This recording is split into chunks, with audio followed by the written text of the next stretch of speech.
The carcass and casing. Oh, look at that. Just hanging on in there still, isn't it? How can he possibly drive this car with the tyre in that condition?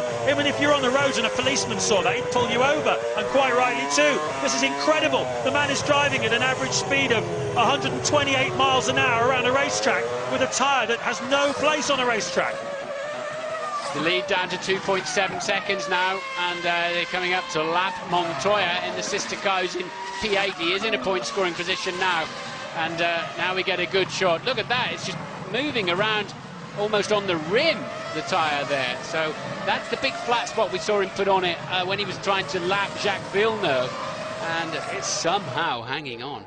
It can't last. It cannot last. Surely it cannot last. If he was to pit now, which would be the non-adventurous thing to do, I suppose, he would probably be able to come out just behind Heidfeld. He'd still be on the podium, but it'd be... I mean, is this unsafe? No, you just got to keep going.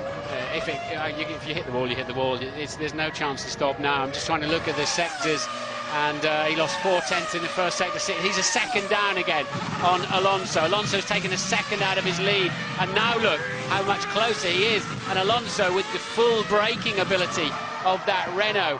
We are going to see a showdown in the final few laps. For the second time this week at a major sports event, I'm shaking. I was in the stadium in Istanbul, I was shaking for the whole of the second half, and I'm shaking again now, because this is the most fantastic finish to a Formula One race. Raikkonen is under real pressure. There it goes, the tyre lets go. He just misses the VAR, and I said he should have pitted. I told you he would have got a podium if he'd pitted, instead of which he's going to get absolutely nothing. Ron Dennis can't believe it. The racer in Raikkonen wanted the victory. He wanted to stay out there. The common sense man said bring him in. They didn't do it. Alonso's going to take another 10 points out of him in the World Championship, and there's a smile underneath that Spanish crash helmet, because Alonso is going to win the European Grand Prix, having not had a sniff of it for the whole race.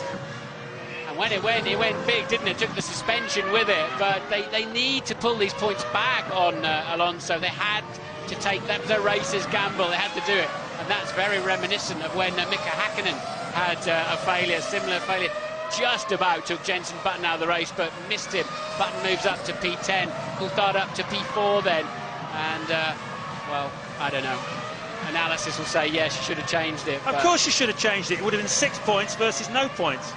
Maybe that's just, I'm not a racer and you are, but last lap you don't come in for pits, but that looked dangerous to me, and well, there we go, it's off. Yeah, the tether's doing a good job to keep it from bouncing across Raikkonen's head, so Alonso leads comfortably then from Heidfeld. Barrichello still trying to put Heidfeld under pressure. A lot of debris on the racetrack.